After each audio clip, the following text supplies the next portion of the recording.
Fellas, things are going crazy. It is confirmed Côte d'Ivoire has authorized the United States of America to establish a military drone base in the land. Crazy stuff. Pick up my coffee. Pick up my coffee. Look, why are you picking my coffee? So you pick my coffee. Every time they say pick up my coffee, you just pick my coffee. You don't think anymore, you just pick up my coffee. I know you like picking my coffee, but what's up, everybody? I hope you're doing good. It's a beautiful day. Thank you very much for stopping by. It's a pleasure to have you. It is recording indeed. This is family. You know how it is. Hey, your first time, you're welcome. If you watch this video, you're never going to leave. Let me not ask you to subscribe because you're going to subscribe. No doubt about that. But I can ask you to do this though, right? Can we do this before we go? Great stuff. So it is happening. Côte d'Ivoire has authorized the United States of America to establish a military drone base in the land. Now look at the map. This is Côte d'Ivoire. What do you see in the north? There's Burkina Faso, there's Mali. So a lot of people are very worried about this. What's the goal to this? Are they trying to destabilize Mali, Burkina Faso, and Niger? Is this a strategy? We're going to get through this. We're going to establish what's really happening here. So U.S. Marine Corps General Langley, commander of AFRICOM, visited Côte d'Ivoire a few times in 2024 with documented trips in April and May to strengthen U.S. and Ivory security cooperation and discuss establishment of U.S. drone base. To do what? To counter regional terrorism. So obviously, America is a good guy. We all like America because they want peace in your country. So they will come and, negotiate with you so they can make sure they end all the terrorists in your country. To protect your interests and their interests from your country, not from America, but from your country. So basically, Côte d'Ivoire and the United States are taking their relationship to the next level. Abidjan has given the green light for the establishment of a military drone base, fellas. This is crazy stuff. And a lot of people are very worried because the Ivorian president doesn't have very nice heart toward Ibrahim Traoré and them. I'm not saying he's a bad person. I'm not saying that. I'm saying his feelings toward that guy are not positive. So having Americans stationed there, whilst there isn't really terrorism happening in Côte d'Ivoire, it is happening in a neighboring country. Why do you need Americans in your country to watch over terrorists and terrorism happening in the next neighbor country with whom you don't get along with? Wouldn't you just want them to be unalive by the terrorists? Why do you care about finishing the terrorists if the terrorists are fighting people you don't like very much?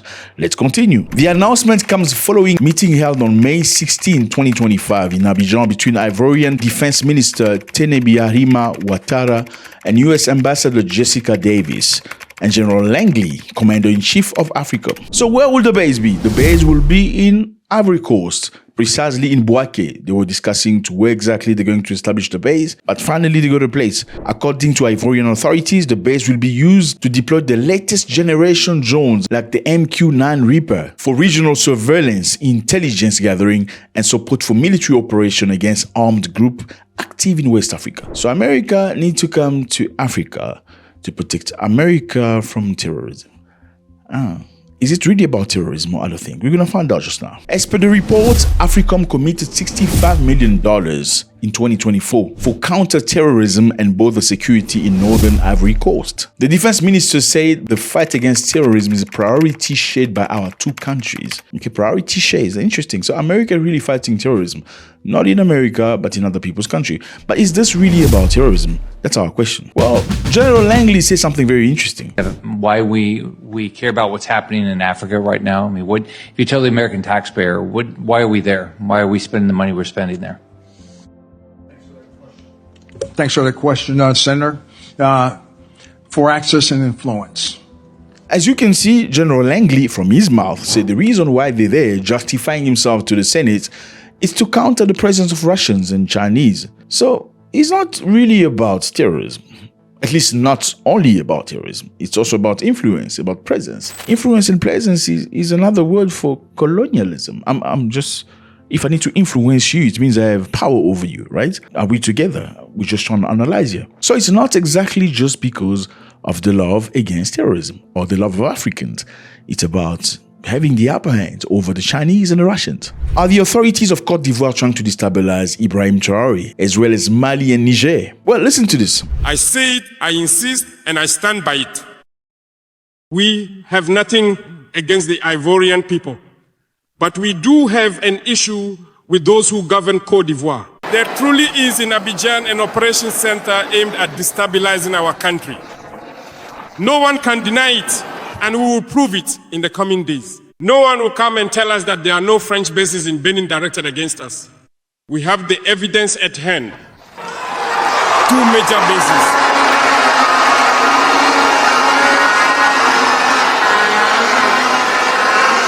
No one can dispute it, and I challenge them.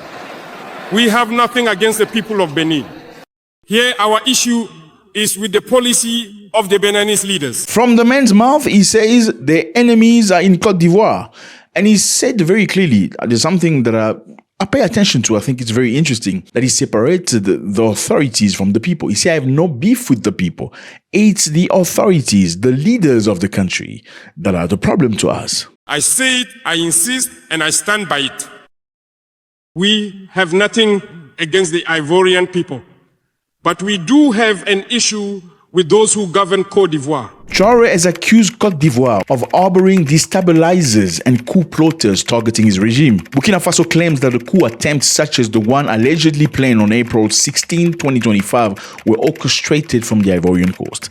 So from their intelligence service, they say these coups, because the man has been tempted many times, they were trying to unalive him multiple times. There was a moment they gave one of his guards a few $1 million to get him unalived, and he refused to take the money. Crazy stuff. Now, from his intelligence services, they say everything is coming from Côte d'Ivoire. Some of the dissidents from the army of Burkina Faso that ran away, they all ran away to Côte d'Ivoire, and that's where they're all cooking all the stuff. As per Ibrahim Traoré. Why are people accusing Ivorian presidents? I mean, it's very easy to say, well, now you're friends with Americans, you are dangerous to us and stuff. I mean, it could be correct or could be wrong because people have rights to do whatever they want to do with whoever they want to do, right? So what proof do you have that would suggest that this president from Ivory Coast could potentially be a danger to you? We condemn the attempted coup d'etat in Niger, which constitutes a serious threat to peace and security in the sub-region. You can hear here President of Côte d'Ivoire, Ouattara, say, we condemn the coup in Niger. For context, here's a map. Niger, Burkina Faso, and Mali. These are the real brothers in Africa. All of the rest of Africa, they just lie to each other. They're just black. They're not brothers. They call each other brother, but yeah, when it comes to stuff, they don't like it. When you go to their country and you're doing good, they start questioning what you do for a living. How come you have money, I don't? Even if you're a big hustler, they don't like you, especially if you like the girls and the nice-looking women. Hey, my brother, the brotherhood is finished.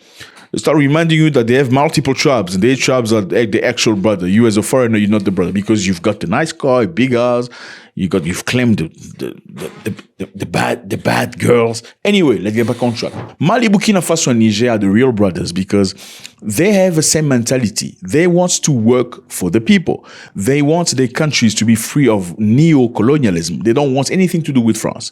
What do they have in common? They were all colonized by France.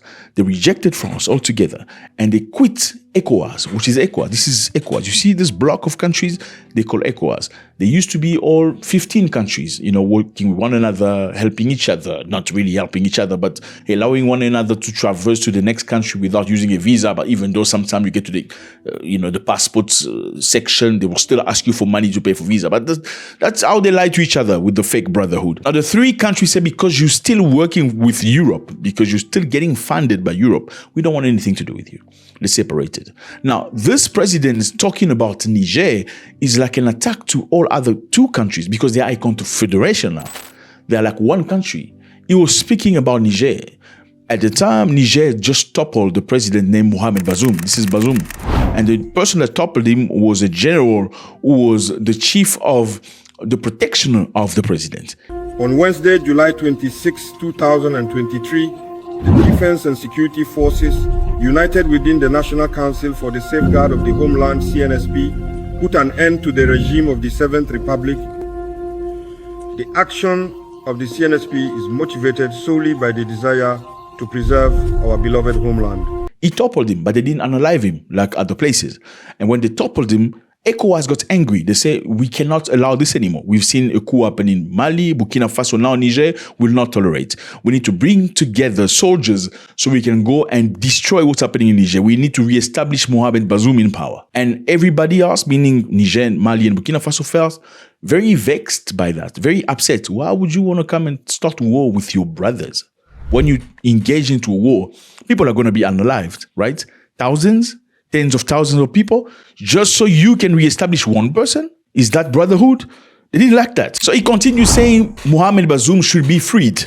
We have demanded that President Bazoum be released immediately and unconditionally. Some detractors believe the reason why he said that is not because he cared for Nigerians, it's because he cared that he has to send a strong message disabling anybody from thinking about toppling any other president. I mean, if your neighbor's president has been toppled and nothing bad has happened to the topplers, it may inspire people in your country to want to topple you. So what's the best way to shut that down? Let's go there and beat them up so our people can fear. That's what some people think. We give you the reasons why people may think, especially in Mali, Burkina Faso, and Niger, President Ouattara is their enemy. Number 3, he said Bazoum should be reinstated as function as president. But we are determined to reinstate President Bazoum in his position, the democratically elected president of the Republic of Niger. Ouattara also sent a message to the population saying, well, your countries are responsible of the sanctions you're going to endure. The coup leaders are held fully responsible for the sanctions imposed on Niger. This is a point that was raised by all the heads of state. If there had not been an attempted coup, there would not have been any sanctions on the Nigerian people, brother. Okay, even though the sanction really hit the population, like the poor people, I mean, sanctions don't really hit the rich people. I guess people in power have money, but you're going to suffer. It's because of them. It's nothing to do with us. It's your new rights leaders, as if to put pressure on them, saying you need to topple them if you don't want to suffer. He said ECOWAS is ready to activate and deploy in Côte d'Ivoire. ECOWAS, the heads of state have decided to activate the standby force and to deploy this force to restore constitutional order in Niger. The heads of state have reached an agreement, therefore, for the deployment of troops from a number of countries, including Côte d'Ivoire. Côte d'Ivoire will provide a battalion and, as planned, has made all the necessary financial arrangements for the operation. So ECOWAS is ready to send troops to go and fight. And that was the breaking point. Why would you say that? Why would you send troops to go and fight the neighboring people? Ouattara said Bazoum had to be reinstated. There was no other way. He has to be reinstated or else they're going to destroy. We have demanded that President Bazoum be reinstated in his position as president of Niger. Well, after they say that, the Nigerian felt very hurt. Okay, just for context, there's two countries different. There's Nigeria and Niger. I know some people are new here. Is Nigeria, you probably heard about Nigerians. You know, when you hear all the stuff about, okay, let's not talk about Nigeria now. Okay, Nigeria and this is Niger. They're very close countries. I mean, some of them were same people at the border. They were the same people, but they were separated through colonialism. One of the country was colonized by the British. The other one was colonized by the French. Let's continue. He said their objective is peace and stability in the region. So our objective, as you can see, is peace and stability in our sub-region, and above all, the well-being of our people and the development of our countries. That sounds good. I mean, it sounds good. The president just said they want peace and stability. I mean, people get upset when things go negative. When you hear bullet shooting and stuff, you don't like that. You want peace, right? So it makes sense. Mr. Ouattara just wants peace. That's something positive we hear. He also mentioned something interesting. He says, since there's been pushes, I have not seen any differences. I have not seen any progress. I mean, not in security, not in economy. I have not seen anything progress. Since coup have occurred in the sub-region, it is clear that none of the countries where a coup has taken place has improved its economic or security situation. Is that truth? I don't know. That's very disputable. You know, it's very, what do you think? Do you think improvement has happened or not? In Niger, many people feel like Niger has done tremendous work. French used to buy the uranium at 0.80 euros a kilogram. Now they sell it at 200 euros a kilogram. Is that an improvement or not? But they think they're not doing anything positive. In Burkina Faso, they've built roads, they've built hospitals, they've built tomato plants, they've built schools. Is that an improvement or not? Well, the other side think there's no improvement. In Mali, they've reconquered their mining sector, the gold. They're getting now the return. I mean, this big company never used to pay tax.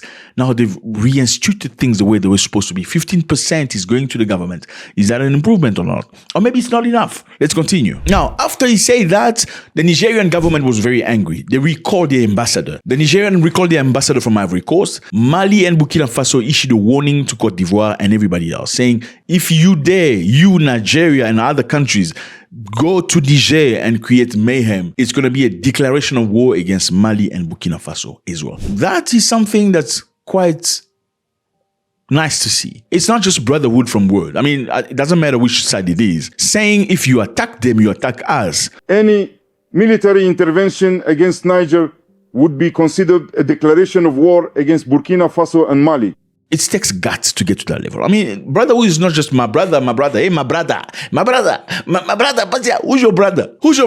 My brothers are here. Join the group. Click here. If you click the group, that's where my brothers are. My real brothers are there. Not my brother, me here on the special attention, exclusive videos over there. That's where all my brothers are. We know who is who. Let's just watch the video and continue. Let's not call each other brother here. Now, is there a plot to destabilize Burkina Faso? That's a big question mark we have. Traoré said there are training camps in Côte d'Ivoire where they are training people to come and destabilize the country. There truly is in Abidjan an operation center aimed at destabilizing our country. Is he telling the truth or he's just lying? If he's lying, why would he be lying? What would be the reason for which he's lying? Question mark. Traoré also accused Côte d'Ivoire defense minister for going to Turkey and telling the Turkey's authorities not to sell weapons to Burkina Faso. Well, if that is correct, because we can't confirm, why would you do that? Is that friendly or unfriendly? Now, all these accusations, again, were rejected by Côte d'Ivoire. Now, the question is, if it was true, would Côte d'Ivoire say, yes, we did that? I don't know. You let me know how you feel about that.